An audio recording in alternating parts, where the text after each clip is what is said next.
We want to turn to the Redskins. Standing by on the line is our friend Trevor Matich. And Trevor, you normally come in just before the game, but let's be honest about it. The game doesn't mean anything. But what's going on right now out at Redskins Park is pretty interesting. Listen a little bit to what happened yesterday when Mike Shanahan gave the justification for benching RG3. We made a decision that I think is the best for Robert. We're dealing with somebody that's young, wants to be in there. I would be disappointed if Robert did not want to be in there with his teammates. I'd be the most disappointed guy. I'd be the most disappointed guy in myself if he played in the last 3 weeks and he had an ACL or an LCL and it set him off for his third or for his second year in a row with no offseason program. That would be devastating to him as well as the organization. So that was his rationale. What do you think? Do you buy that? Is that why RG3 is benched? No, of course not. Okay, so what's really going on there, Trevor? Well, that's the question. There are a couple of things that we can put a finger on and a bunch more that we don't have all the details on. But one thing that's unfortunate is that we have to ask this question. This is the nature of the Redskins. We're not talking about the football. We're talking about the ridiculous train wreck of a drama. This program is the Kardashians of the NFL. Wow. It has been for a long time.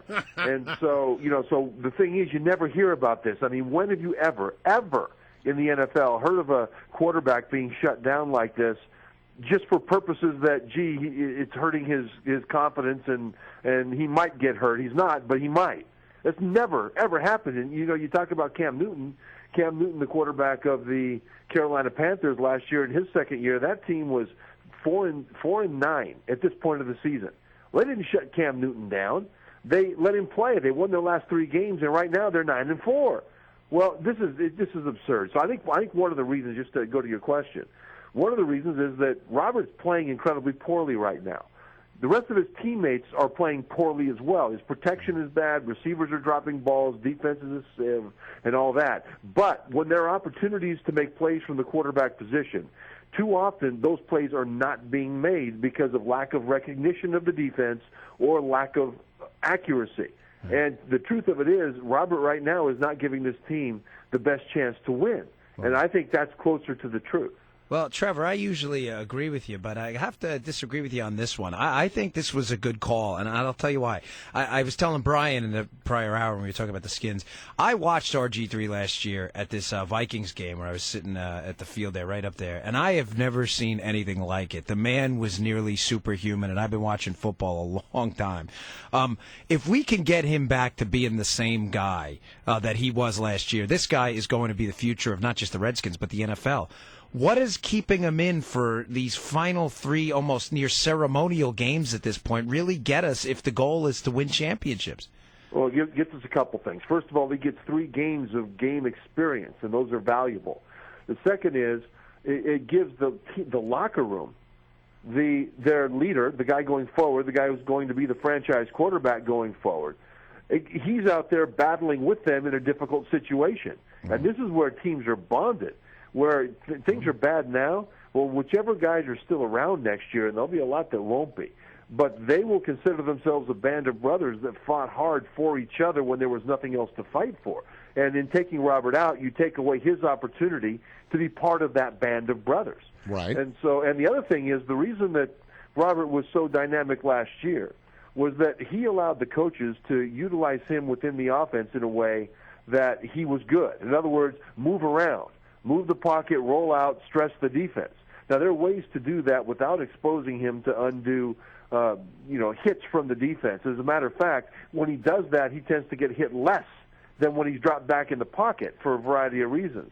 And this year, not because of his knee so much, especially in the latter part of the year, but because he has insisted on transforming into a pocket passer, but often the Redskins' offensive brain trust has allowed him to be a pocket passer, and he's gotten annihilated back there. So what's going on then is, if I'm reading between the lines correctly with what you're saying, is that RG3 has too much undue influence, perhaps more influence on how the game should be played than the coach, and that's because, I would gather, he has a very close relationship with Dan Snyder, and when he doesn't like what the coach is telling him, he makes the appeal to Dan Snyder. Is that right?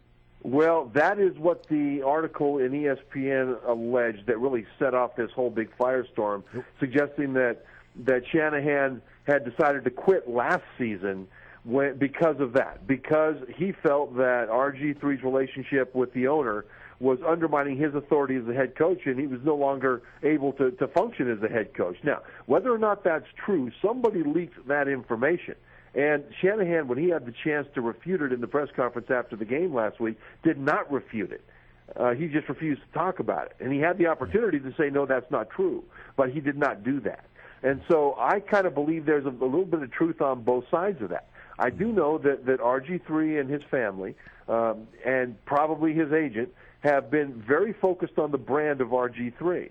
I know that RG3 has gone beyond what quarterbacks normally do with an offensive coordinator, which is they fight it out in the meeting room. They talk about what the quarterback wants, what the coordinator wants, and then they come out and they are on the same page once they finally come to an understanding. You have a discussion, and then you salute and right, you execute. But I think That's what's right. happened is you can tell when it seems like RG3 has won that battle when you look at the start of the game, because you see him doing things that just he can't do, but that he insists on doing. And I think part of what happened here, I don't know this, but I just have the impression that part of what happened here is that Mike Shanahan just got tired of the quarterback telling him how he was going to run his offense, then got tired of how the team was looking at him as head coach because he allowed it too much, and finally put his foot down and said, look, if I'm going out as the leader of this team, not as the dog who gets wagged by a second-year player.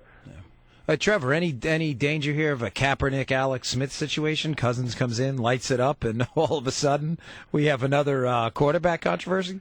Not really, because that would happen if the players were focused in on the other quarterback. If there was a split in the locker room, well, right. Guess what? This locker room is going to get blown up.